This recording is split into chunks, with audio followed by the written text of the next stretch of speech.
The House failing to override President Trump's veto of a bill that would have blocked his national emergency to build the wall. This coming as the Pentagon directs $1 billion to build 57 miles of 18-foot-high fencing on the U.S.-Mexico border. Senate Democrats already reeling in a letter to the acting defense secretary saying, quote, they strongly object to the move. Let's bring in Republican Arizona Congressman Andy Biggs for more. Congressman, does the House failure to override kind of clear the way for the president to start building the wall? Yeah, I think it does. I think it really kind of has been a great week for the president, but it sure takes a weight off his shoulders. But you know what? I don't think anybody ever thought that the veto would be overridden. So I just say let's put pedal to the metal and let's get this wall built. Yeah. Representative, it's Carol Roth. In terms of building the wall, where is the priority area to start? Where do you expect this might start construction? And are there any other issues like eminent domain that could cause roadblocks, no pun intended? Well, I've been told that the first two places they're going to start are around the Yuma sector and also in the El Paso sector. So you're going to see a little bit of fencing go in there, some miles there, but they already have some fencing there. There's some important needs down in the boot of New Mexico, in southeast Arizona. It's really critical to get some fencing there because you see a lot of funneling going through there. And if you can put some along the area where some of the reservation land is, and they don't really want that. So when you start talking eminent domain, that's one area where there's going to be a bit of a clash along the reservation of the Tohono O'odhams in southern Arizona. But that is a real critical need because there's a lot of trafficking that goes on there, and that funnels right up to Pinal County in southern Arizona. So there's going to be some eminent domain issues. I happen to know some ranchers along the border who are willing to actually let fencing be built there, so you might see some of that waived. And then we also have some other areas where the U.S. government owns land, so you'll see some go in there. We're going to have to not withstand some of that last legislation that went through, which wasn't so good. Congressman John Layfield here.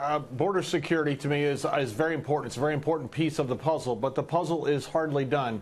You have so many people who overstay visas, so many people that are in the country illegally right now that no one has any idea what to deal with, or at least Congress has not put forth an idea. What do you propose to do as far as immigration once this border is secured or while this border is being secured, sir? Well, the first thing I would do is you're going to have to fix your hole in the asylum process because our asylum process is completely broken. And you're going to have to revisit the Flores decision. And that's important because we can't detain people now. So we've released 86,000 people since January into the country. And right now, if you're on American soil and say you want asylum, I can guarantee you the Border Patrol, because ICE is not taking custody of them anymore, Border Patrol is going to be releasing them. They're going to be released into the interior. They're going to be given a date, and they're never going to show up back in the country. So, John, you're exactly right. We don't know how many people are in here. On the other hand, on the visa overstay issue, the estimate is maybe 40% of our illegals who are in the country are visa overstays. So we don't enforce that law because we don't track them. So we have to get a better and improved tracking system. I know when I lived in a foreign country, I had to register, and if I didn't register where I was going to be living for the next 3 or 4 months, they could summarily deport me. And so that was always over our head. I always had to carry my little, my gaijin toroku in English. What is that? My little record book with me. And the reality is, if you didn't have it, they were going to summarily send you home. And that's where we need to be. We need more. We also need to get more cooperation from our southern border friend, Mexico. They need to start keeping these people there. But right now, they're keeping a few in.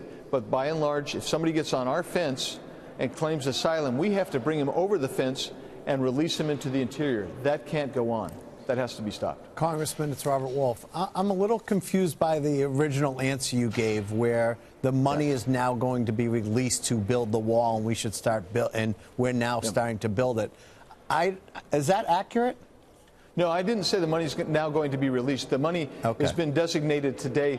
My understanding was by the Secretary of Defense. So that money is going to become available, and my understanding it actually isn't available. But there's other funds where the president can actually go from, and that includes the Treasury Asset Forfeiture Fund. That includes where the Secretary of Defense. Right, but the vote today was about the $5.3 billion.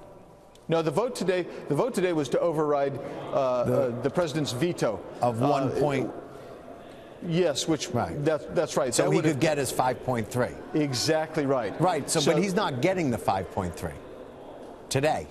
Not today, he's not. But they have another $1 billion that's already been released to the Army Corps of Engineers to start designing and building those fences in the Yuma and El Paso sectors.